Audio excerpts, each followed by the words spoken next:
In a world of increasing mental health challenges, psychology and faith can both provide tools for healing and wellness. This is the idea behind Journey on My Mind. Each episode, our panel of pastors and therapists sit down together to share their experiences and insights on the modern world's mental health issues: depression, loneliness, aging, addiction, and so much more. Join us now as we explore what it means to thrive at the complex intersection of spirit and psychology. Hey, well, welcome to another Journey on My Mind. Dave, Dave, you look scratching his eyeballs. There he is. His glasses were off. Now I can see him. It's like Clark Kent. Yes. Superman. Hey, Clark Kent. There he is. there's one thing that makes one of us in this room different, or at this table, different than the others. Okay. There's an obvious one, Yeah, and there's a not so obvious one. You're a musician and the rest of us aren't? No. Oh. Glasses and none. I So just have as- contact lenses. That was, you do? Okay, that was so the yeah. one difference. we all have corrected. I thought maybe it was a gender thing. No, that's I'm like, duh. a good setup then, wasn't it? It was a good setup. Yeah, Good no, I setup. have Come on. contact lenses. Okay, fair enough. We all have And corrected. I have reading glasses that I put on top of my contact lenses, Yeah. but I didn't bring those. I just do this to read now. Yeah. I just look through the bottom of my progressive lenses to read.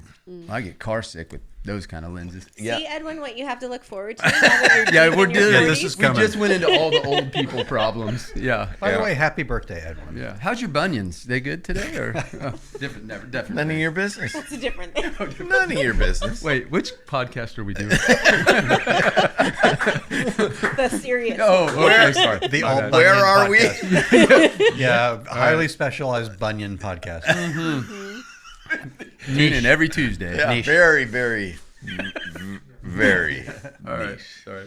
So, and we have Suzie joining us again today. Yeah. Thank you, Oh, Suzie. so all that for was having part of me. the podcast. Well, apparently. Usually. How are you today? I'm fine, thank you. Yes. Yes. Just fine. We need to have more female voices on this. For sure. The three white guys sitting here talking is Yeah. not always good. I have a lot of female friends that could speak into this podcast. Okay. We want them. Yes. We do. Yeah. Yep. I met with a guy today too that I want to invite on. So Let's But he's do a- it. He's a white guy too. Yeah.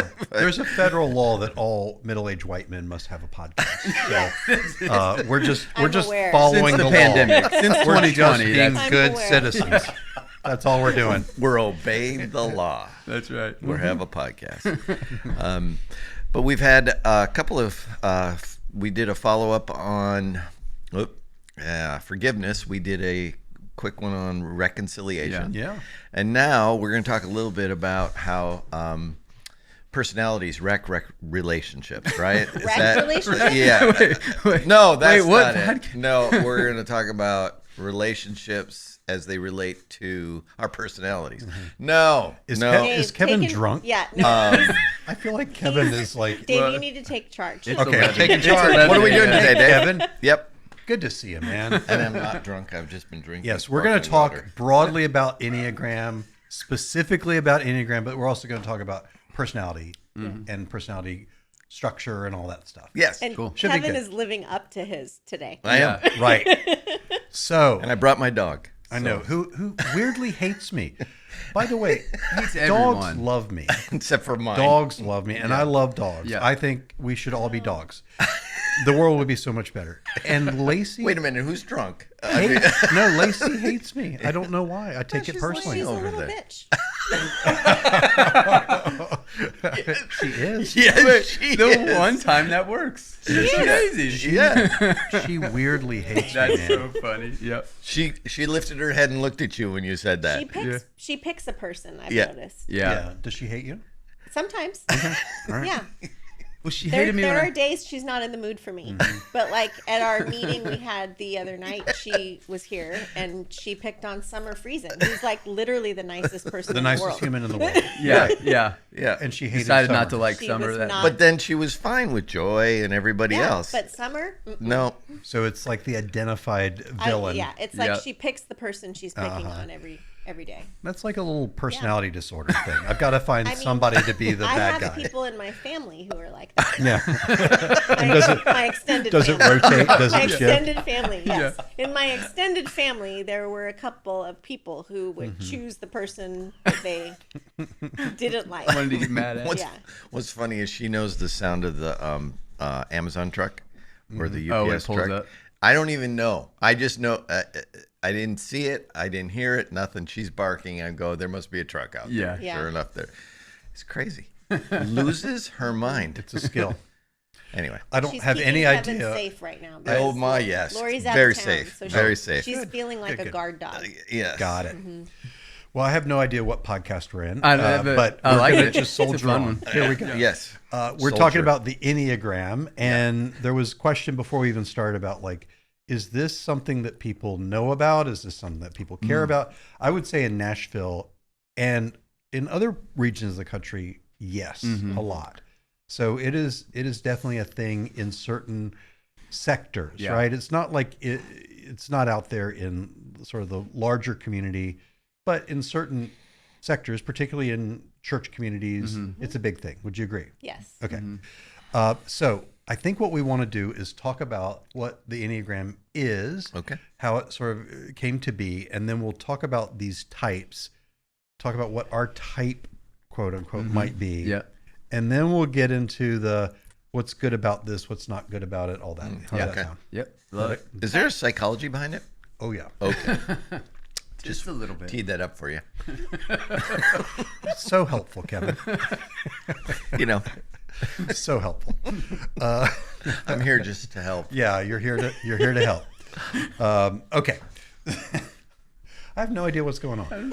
I don't. Well, Is when we get into the Enneagram, there's an explanation. Oh yeah. It'll all make sense because this here in a isn't minute. like this Let's is start with Kevin. this is a more exaggerated version of Yeah. every day. But yes. okay, here we go. Yeah, go. Does this have to do with Lori being out of town that you've sort of No, lost the handle? well, maybe. I don't know. Okay. Yeah. I'm done talking to my dog. I mean, there is a degree Explains of. it. Yeah. Here we go. So the Enneagram is Sorry, Lee. something that is used as a personality type indicator of like you may have a personality type. We'll talk about that later, whether that's a thing or not. And it is often claimed that this has very ancient roots, that this is something that goes way back. I've heard all the way like Socrates or something. Yeah. Is that It's not true. not true? Okay. Okay. All right. So That's it's good. it's a Clear that up, largely right? it's a largely 20th century Okay. creation. Okay. And there have been a couple of people, we don't need to go through the whole history, that have taken this idea that's been these ideas that have been floating out there and have judged them up and then gotten them into the form that they are in now. Yeah. So it's not something that the way that we think of the Enneagram now goes back to Okay. the Greeks or something like Okay. that. There's All some right. hints of things, but it's not, that's not true. So you'll hear it held out like this is something that is Yeah. from antiquity, ancient thing that we bring forward and has this deep sort of spiritual root and spiritual truth and all that. And we can debate all that. Yeah. Okay. So wait, what you're saying is the ancients weren't going to myenneagram.com and doing their right. No. test. They were Okay. not. All right. Some just for people clarity. would think that the 20th century is kind of ancient. Yeah. Yeah. Fair enough. But they weren't saying like Yeah. I'm a type 8 or Right. I'm a 8 No. wing this or Okay, whatever. They okay. weren't any of that. Got you. Okay, so you guys are going to help me with this, and I'm going to try to describe what are the 9 styles in just real quick bullet points. Okay. All right. And then if I'm off a bit, you help me. Okay. Okay. And here we go. So there are 9. Type 1 we'll call the reformer. That's the person that is driven by a need for integrity.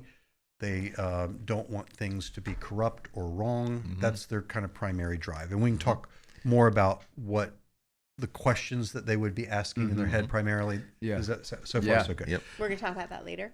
We can. All Just of kind it. of, you're just going to run them down Yeah. and then we'll go back. Run them down. Type 2 is the helper. Yep. That's someone who Good one. seeks out love by helping other people. They need to be needed. Their fear is that they're not wanted. That's their deeper fear. Yeah. Number 3 would be the achiever. That's somebody who's oriented towards success. toward striving. They fear failure. They feel feeling worthless. The fourth would be, or type 4 would be the individualist. They value being a unique person, a deep person. They don't like to be typed. They don't like to be typed. Right. Yeah. That's it. Yeah. Artist. The fifth, or type 5, is the investigator. They want to get knowledge. They want to seek out information, put things together. They don't want to be incompetent. That would be their deep fear. The loyalist is 6, and that's someone who's driven by security, certainty, needing to be loyal to people and groups. They fear things falling apart. 7, the enthusiast, is someone who pursues pleasure, enjoyment, keeping options open. They don't want to be deprived of opportunity, or they don't want to have emotional pain. Then 8 is the challenger. They value control and strength. They don't want to be controlled by other people. And then the peacemaker is someone who seeks harmony and avoidance of conflict. They don't want to be disconnected from people. Is that a fair overview? Yeah, anything that would general, judge up a little bit? Yeah. Okay.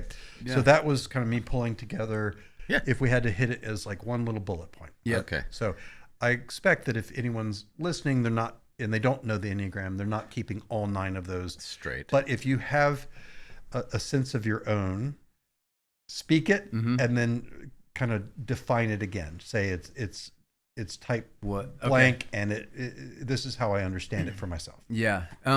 Well, for mine, I'm a 2 with a wing, with a 3 wing. We didn't talk about wings yet, though. Right. So I don't want to be confused. No, go ahead and explain it. Okay. So I guess with each number, you know, like I'm a 2, so I would have a wing of a 1 or a 3. You can toggle either and you can direction. toggle, yes, in between. But I lean strongly 2 and 3 is my, so 2 is my, and that is, I've always kind of heard described as like the helper kind of, and very, for me, that plays out in, like, people are what drive me. People are the thing. And, you know, and the challenges, like you kind of mentioned a couple of those, even as you were describing that, is, you know, you don't want to feel left out, or you don't want to feel not part of, or sometimes you put yourself aside for the sake of the other in unhealthy ways. So, but it's just like all of them, it has its beautiful side and its challenging side, you know? Right. And glad that you said that, because part of the Enneagram is, here's this type, and there's strengths to it, and there's vulnerabilities or weaknesses, and here's the healthy version of it, all the way down to like the least healthy version. So you could be a type 2, very healthy type 2, or a type 2, very unhealthy version of that. And you go to different numbers based on that health and unhealth. Different wings. With different. So you would go like as a 2 in stress or unhealth. I typically, you might experience me as more of an 8. Like, which is more aggressive, driven, Challenger. Like challenging, you know, so so typically in health, and in health, a 2 tends to go towards a 4 in health. And so there's a lot of interplay. And that's when you get creative. And you can really, and like, you actually start to value, like, it. Yeah, to me, it feels very much like helping. love others like you love yourself. Yeah, in that way. but that is also what you lock into helping people, but you also empathize with people really well because of that 4. That's good. Yeah. Excellent. Yeah. I'm a 3. Okay. I was 12 years old when I became a 3. When you accepted the Enneagram into your heart. I think so. The Enneagram. What's interesting about the Enneagram is that it's birthed out of your childhood wound. Is the theory. The theory. Yeah. So you're sorry. Yeah. So anyway, so I'm a 3 with a 2 wing. And 3 is the achiever. And a 2 would be the helper. Yeah. And the achiever, sometimes it's called the performer. And I think depending on, I mean, I know some 3s who I would say are definitely performers. I would be an achiever for sure. So, yeah. Very good. Kevin. Oh, I thought you were going to go next. No. Okay. I'm a 5. Nice. And the 5 is the investigator. Is there another word for that that's Thinker better? wants to know. Right. Yeah. Collector of information and data. Yes. Observer. Which I'm really, really good at observing. Okay. Usually, how I figured this out, it took me a hot minute to figure out what I was, is one of the things for a 5 is we're constantly evaluating how much energy something will take. And we will make a decision on whether we do something based upon what we believe will be limited amount of energy. What it will cost you. Yeah. What it'll cost the me. least amount of cost in that energy. Yep. Yeah. So there's a degree of, and I'm not saying that's healthy. It's just something once I became aware of, well, yeah, I do that all the time. Yeah. Like tonight, the draft is on tonight. Been invited over to Suzie's house to watch the draft with a bunch of people. And I have to weigh in it literally goes through my mind, okay, what will that cost me? Before I make a decision on expenditure of time. Right. Yeah. What's that? A bag of chips. A bag of chips. Or Twizzlers. Expenditure of time. Yeah. Social energy. All that I have stuff. to drive over there. I mean, the whole thing. Okay. Yep. So You're counting costs. You're running the calculus in your head all the time. sense. My whole life runs that way. Yeah. All right. That's good. And I get caught in my brain. And my downside is when I get unhealthy in my 5 is stressed, I go to 7. And the 7 is the enthusiast, which is been a stressful week. Which at times it's the worst part of me. My wife would tell me it's the worst part of me. What does it mean? It means that I get really sarcastic. I don't focus on the task in hand. Got it. I will do whatever I can to distract from what I'm supposed to be doing. Nice. This is the 7. This is Kevin the 7. Kevin the Today. 7. And today. So this is it. Today. Yeah. Real time. Now it all makes sense. We just saw Yeah. it in action. And sometimes I try to control it. I really do. But there are days when I really don't give a rat's tail. It gets the better of it. It does. Yeah. It honestly does. And then I can make an excuse. Well, I just went to my 7. And we recognize it. Totally. So we deal with it accordingly. Because there are days when my job is somewhat stressful. All right. Yeah. Imagine that. I've heard that. Yeah. Yeah. I get you. Okay. I'm going to ask you all a question about me. Wait. Oh, What's You yours? have to tell us. that's Okay. No, you what would can't. We're not allowed to type you. yes, you are. 'Cause that's That's against the Enneagram rules. You don't type somebody. I don't follow any Enneagram rules. breaking Clearly, out. By the clearly. Edwin Punk is rock is over a here. 9, Edwin is a which 9. is the peacemaker, with a 1 wing. and can slide over to the 1, which is the reformer, which is the need for integrity and all that stuff. Which Is that I would fair? say you're a 1 at work. And Because the- my husband's a 7 with an 8 wing, and he's definitely an 8 wing at work. So we Okay. experience him more. My wing is a 6. So, Loyalist. can we break Enneagram rules? What do you think? We'll just guess. Well, I'm going to tell you why I'm asking this Okay. after I ask. Okay, it. all right, I'm not all going to right, set all it right. up. Fair enough. Do you have a thought about it? Do you have a guess About what your number Yeah, would be? like- You're complex. I know. I have a thought, Go. but I don't know if it's right. Go. It's to see. I would like maybe I could. There's a couple actually, depending on how you are. He's like, a psychologist that's also a magician. I know a 5 and a 7. It's like sometimes Those I go experience together. Dave as a total 7, which is wild. But also, but He's married to a 7. yeah, definitely. For sure, yeah. yeah, for sure, 7's the enthusiast. yeah. Yeah, big personality. That 7. Yeah. Mm-hmm. Yeah. But maybe yeah. Life of the party. I do experience you that way often. The Dave. 7? Yeah. I don't know that that's No, the fullness. I want to hear it. Probably. I think my guess would be more of like a 5 or something like that. 5 is the investigator. Mm-hmm. Okay. You want to? Are you going to follow strict Enneagram rules? I actually don't know. You don't know. I'm Yeah. putting him in the 6 category. 6. 6 5. is okay. the loyalist. That's good. So Sorry. here's why I'm asking this. I've taken versions of this test 3-4 times. Mm-hmm. It gives me a different answer every single time. I have people that are like other therapists that are hardcore Enneagram people. They all say something different. I think About out you. of the 9, they probably guessed 6 of them. Which Wow. is funny 7. because I actually have a friend who's a 6 that has had the same experience. Okay. So I did this little experiment. Did he? Oh, experiment. Yeah, where I said, it was either ChatGPT or Claude or something. I said, Who's always right? is always right.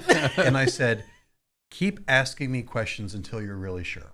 Oh, That's pushing me, actually pushing me. And it said a 7. A 7. Mm-hmm. And so Ellen's a 7 for sure. Ellen's, Oh my gosh. right? She's the picture. Yeah. Right. She's Totally. and so I think that compared to her, You're a muted 7. I'm a muted 7, but maybe so. But here's the thing. I have never felt like this gets me. So Yeah. I don't know. Like, that's why I'm asking the question. Yeah. It's like I've taken these tests in various forms. I got downloaded an app. They all said different things. I go on these retreats with other therapists and I'm like, oh, Dave, you're totally fill in the blank. Yeah. And it's all different. And I'm like, that's am I just a like weirdo, or is it I'm Don't too ask that opaque question to today. understand? Yes. Or right. Yes. Your sarcastic 7 comes out, right? Yeah. But Dave, you are complex. There's levels to you. Yeah. But also, I think the experience with you and your description of life. I actually like hearing this.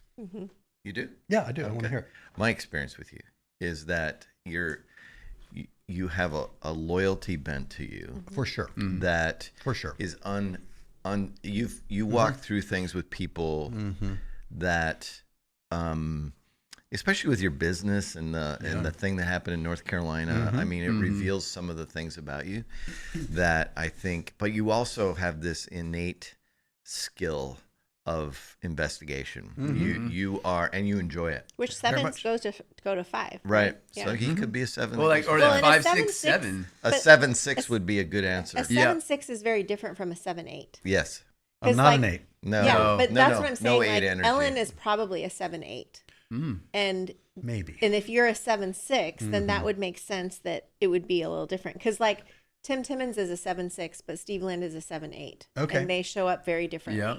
See, Ellen doesn't like confrontation. She doesn't like to. She No, doesn't. Most 7s don't. So No. right, but that would feel like she wouldn't go to an 8. I think of 8s being like I'm gonna control the circumstances. In their unhealth, In their- that's true. yeah. Because I don't see her doing that. Yeah. But she'll tell you what she wants to tell you.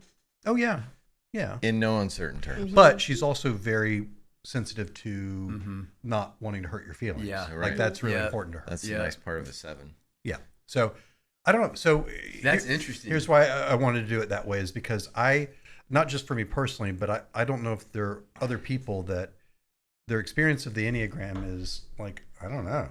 Yeah. Yeah, that's how Well, it's been for me. And I've heard different things too, like tri-types, where it would be, they break it out even deeper, where Yeah. it's like you're a 4-7-2 or whatever. Your the thing- triad, Yeah, your yeah. triad or whatever. Yeah. Yeah. The heart triad, the gut triad, Yeah. the head triad. Okay. Well, all this that. is part of the reason why we're talking about it. Yeah. Yep.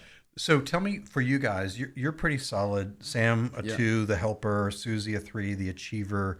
Kevin, 5, investigator. Edwin, the peacemaker.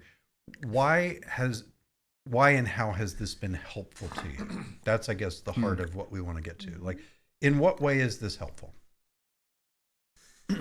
It's a good question. I think, well, for me, it's just, I can say a way it's been helpful was to understand just to have language maybe a little bit for what I'm experiencing, or even shared language in our staff or with people who understand. I think that's a definite benefit. So understanding other people, but Yeah. also understanding yourself. Yeah. Okay. It's been helpful in that. I think it helps me understand the way people react to certain things. There's a or an impulse, or rather than like, it also informs me as to my weaknesses. It also informs me as to my reaction to things in such a way so that I can be more calculated in response, rather than saying something like, well, I'm a 5, I just do that. Right. That's not part of the deal. Or I'm in my 7 stupid mode, so I'm going to be this way.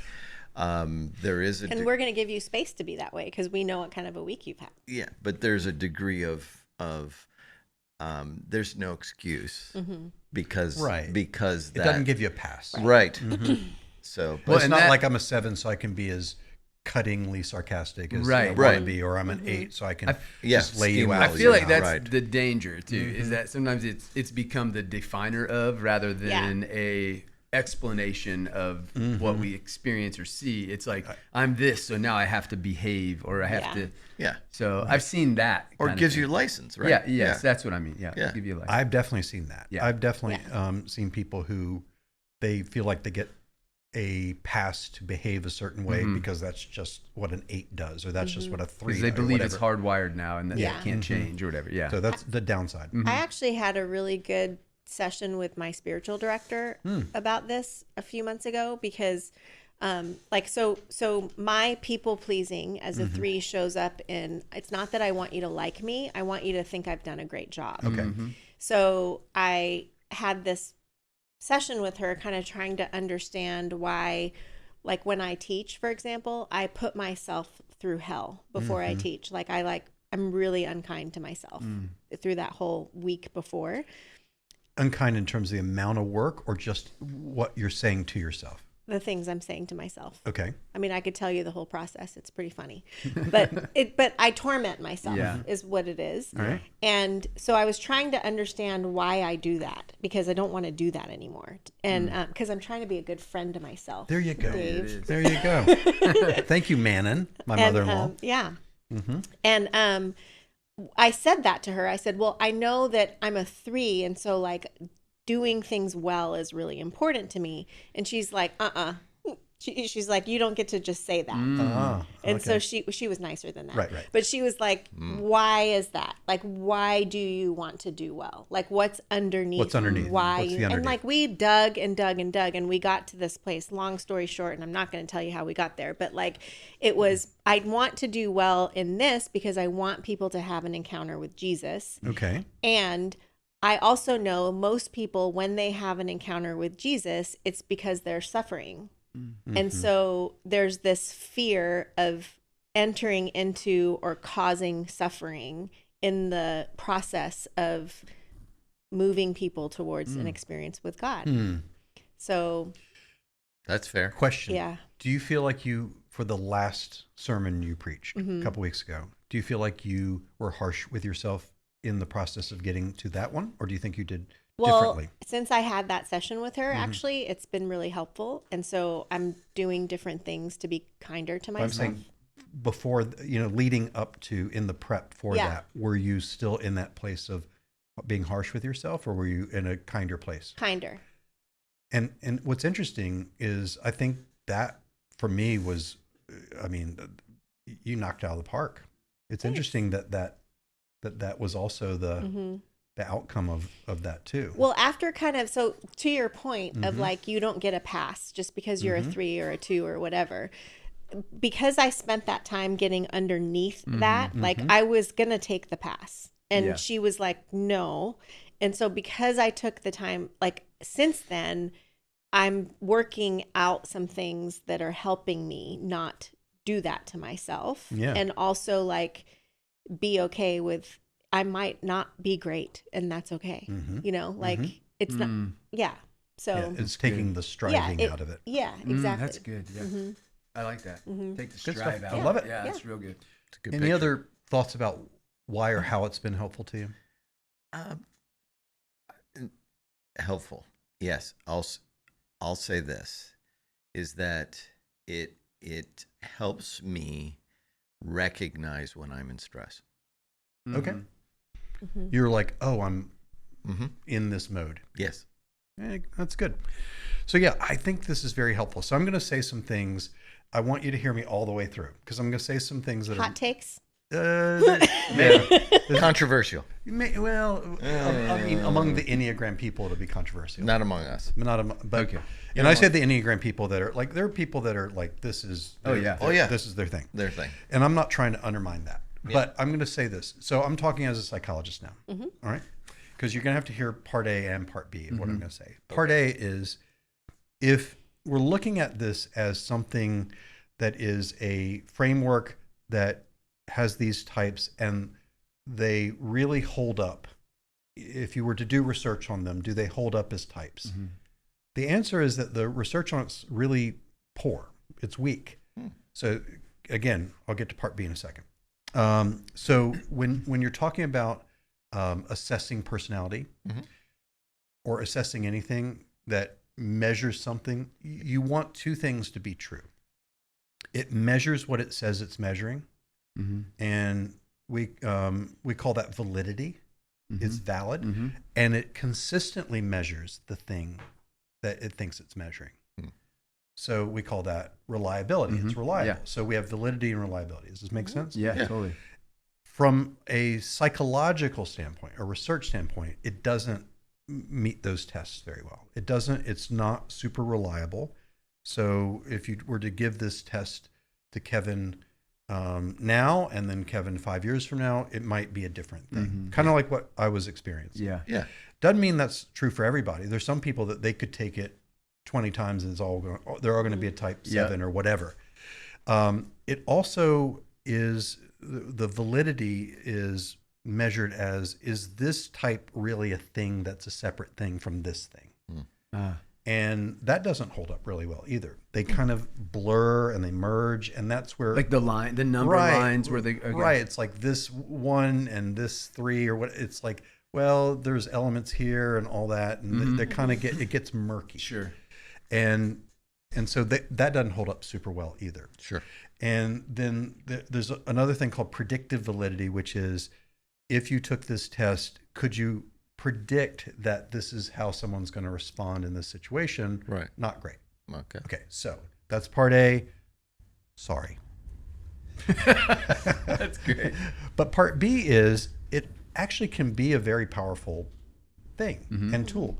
So it doesn't necessarily have to be meeting all those tests to be helpful, if you follow me. Yeah. So I don't want to, I'm not poo-pooing it as much as these ideas that this is from ancient times, that is somehow like anointed thing, and that it is this almost God-conceived structure of personality. I just want to challenge that idea. Sure. Yeah.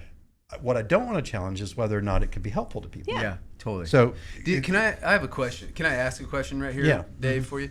Because I think, just like in other personality tests, like you also have variables of experience. Right. And so, and some of those can be like, life was this way and now it is a 180. Like that's going to shift things in us, sure. right? So, and I've always heard that with the Enneagram that it's consistent. Like it was kind of built in from the jump, and I'm like, I don't know. I have questions. That's part of the issue. Yeah, I have questions. If it's really personality, it's not that personality is fixed and can never change, but personality is really, what are the traits that you have that reliably show up? As a way of relating to the world. Right? That's your personality. Is how do you relate to people in a way that's sort of reliably, not necessarily 100% every single time. So, we picked on Ellen or talked about Ellen, but like we know how Ellen's going to be in most social situations, right? Which is awesome. Which is great. Awesome, we love by it. the way. We love it. Yes. But, and we know how certain personality traits, they're going to, regardless of circumstances or whatever. The thing with Enneagram is, it seems really influenced by age and context and life and that kind of stuff.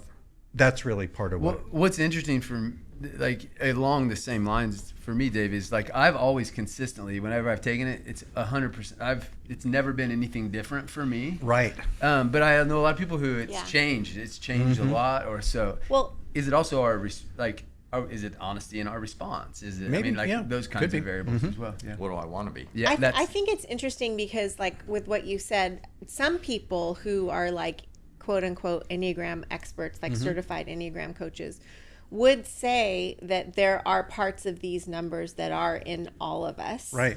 And that they come out in certain situations. And like I remember I was seeing a therapist once, and she said that she experienced me as an 8, and she kept thinking I was an 8, but because of why I was there, I was probably coming across as an 8. It was the context. I also think that there's like a lot of Christian women, when they take the test, they type as a 2 because it's the helper. And that's the role that they're depending on the tradition that you grew up in and the culture of where you grew up as a Christian woman, you're kind of made to be a 2. And so, like for me, a lot of times people have assumed I'm a 2 because I grew up taking care of my mom. Yeah. And I can be very helpful, and I know how to take care of people. And so like I come across as a 2, but I was like that because I had to be. It's not my quote unquote true self, right? It was the context. Yeah, it was the context. And so, yeah, like those personality traits of a 2 were definitely flexed and worked out in me because of my experience, but it's not who I would be without that experience. Right. You know? Different Perfect. circumstances would have maybe ingrained different And way of being. I Or way think of so. playing Of that how plays it out. shows Yeah, how up. it shows up. Yeah. And then the other thing is I've always understood that the Enneagram, like there are tests for it, but like the more helpful thing is to read more in depth about the types and understand what resonates with you more. And particular, like I would love for you to talk more about like the wound, because usually the thing that's in your head that helps you determine your type also speaks to a wound that you might have, you know, and how this grew up out of that. So like ones have a critic in their head all the time, and often it's because they had a very critical parent, and so everything that they do, they hear the voice of this critic in their head. 6s tend to have a committee in their head, and so they have a lot of different voices in their heads challenging them to think different ways, and sometimes that's analysis by paralysis or paralysis by analysis, because they can't make a decision about something. And they are also the type of people who will canvass everyone they know before making a decision.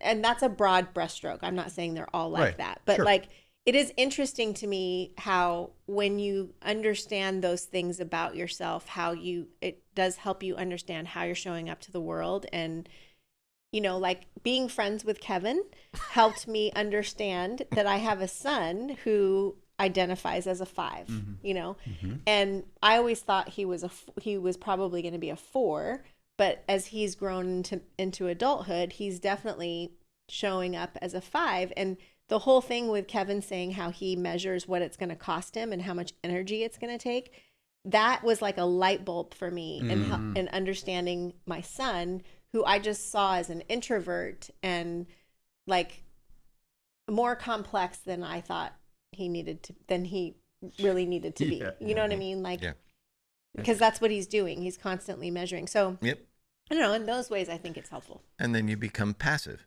Yeah. Yeah. A lot of 5s are introverts that are passive, and they just soon read a book than be around people.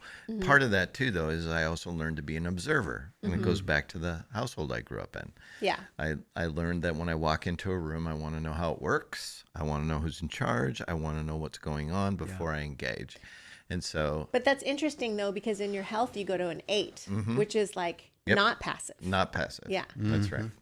But when I'm in a new situation, it takes a lot of energy and it takes a lot of concentration, and it takes the effort that it takes is. It's like you worked out. It is.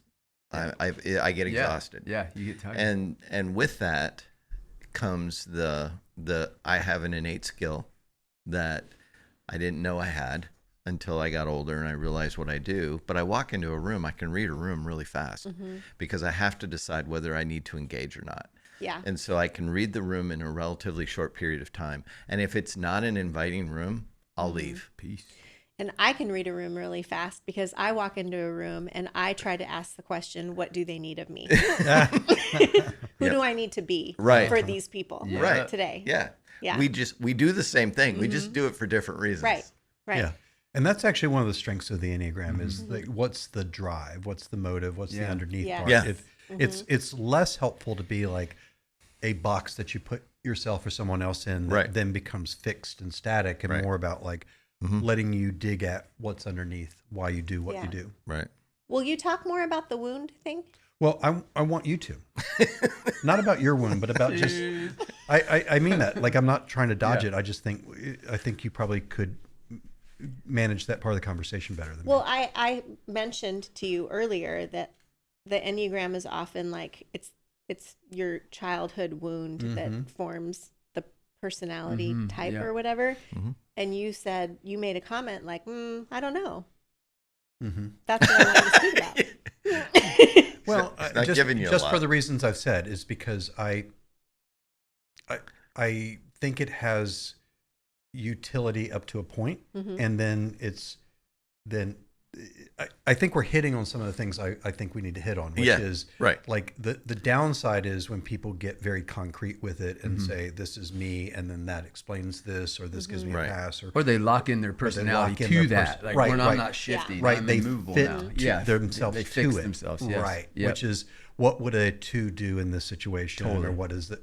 I think that's a downside. Yeah. Because I think it really thwarts a growth mindset. Right. It's a fixed mindset, which I always think is which we had a conversation right. about it a while thwarts ago. growth. Yeah. But I think if you get at, does this help me dig at what's going on for me? Yeah. And what's underneath it, I think could be really cool. Yeah.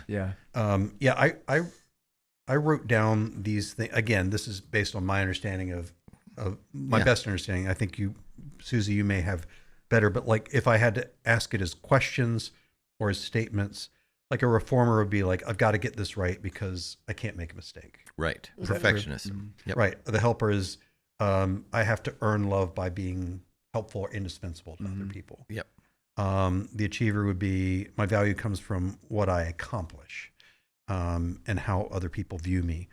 The individualist is, I feel like something's missing and I have to find the thing that makes me the unique person that stands out. And the investigator is, I have to hold back my energy and understand everything before I can engage with it. Correct. That, right? What you're describing. Yep. The loyalist, I have to anticipate what could go wrong so I'm not caught off guard. Yep.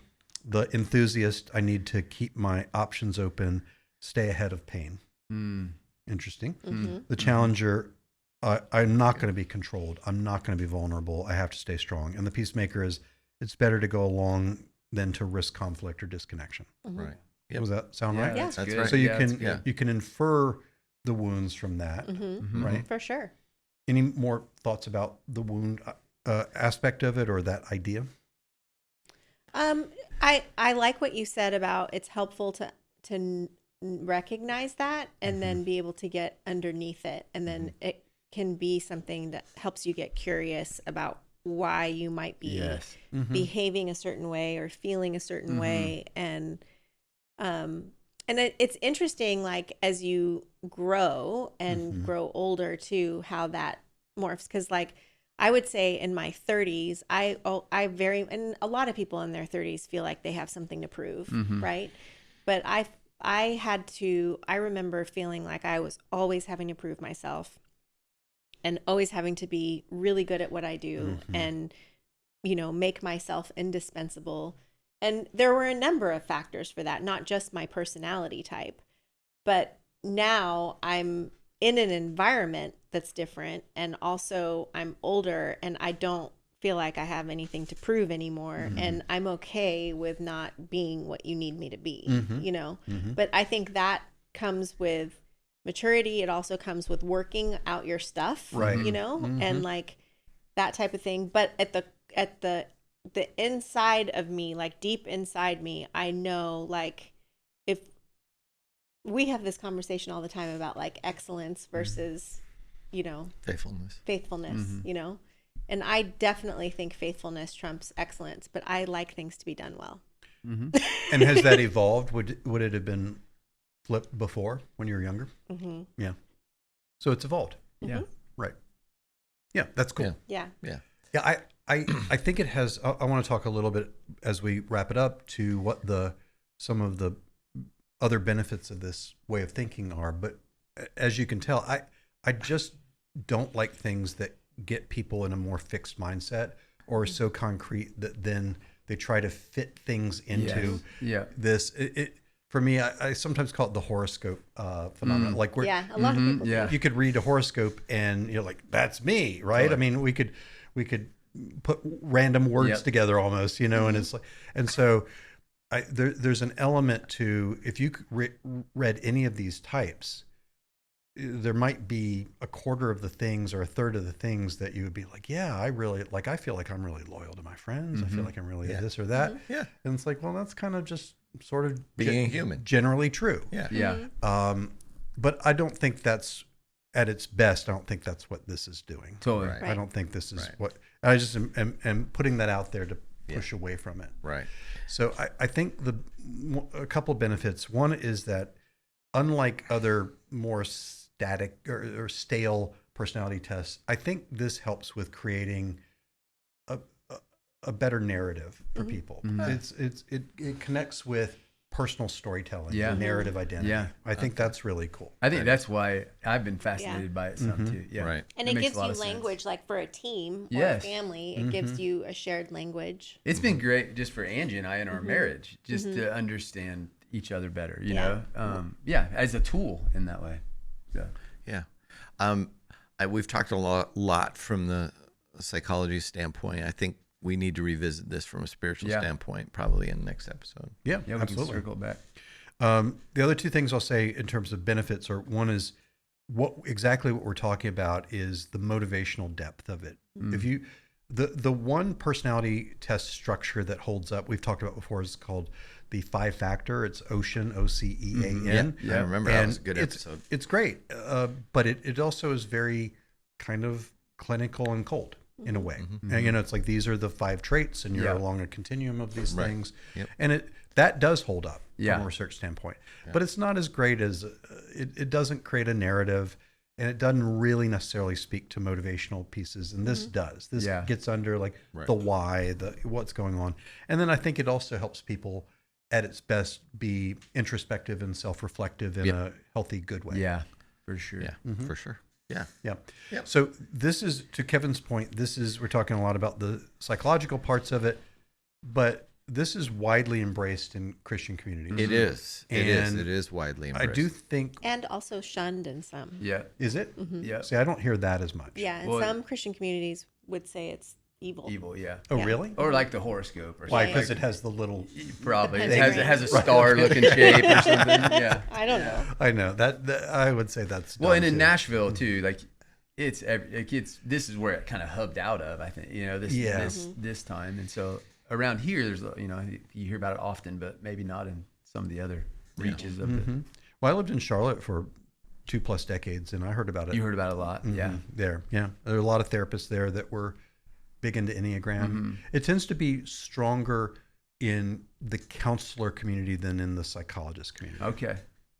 The counselor community is more quick to embrace, depending on their background and training. Yeah, and all that makes sense. And again, I'm not down on it. I just want to have honest An honest conversation. view like of it. Yeah, man. a balanced view of it, For sure. and we can pick up more on Yeah. I think what that'd is be the good. interface with this. I think that'd be helpful. spiritual faith and growth and relationship and all Yeah, that. I think and we do realize this is cursory and simplistic for some people out there who are neck deep into this. Totally. But, Yeah.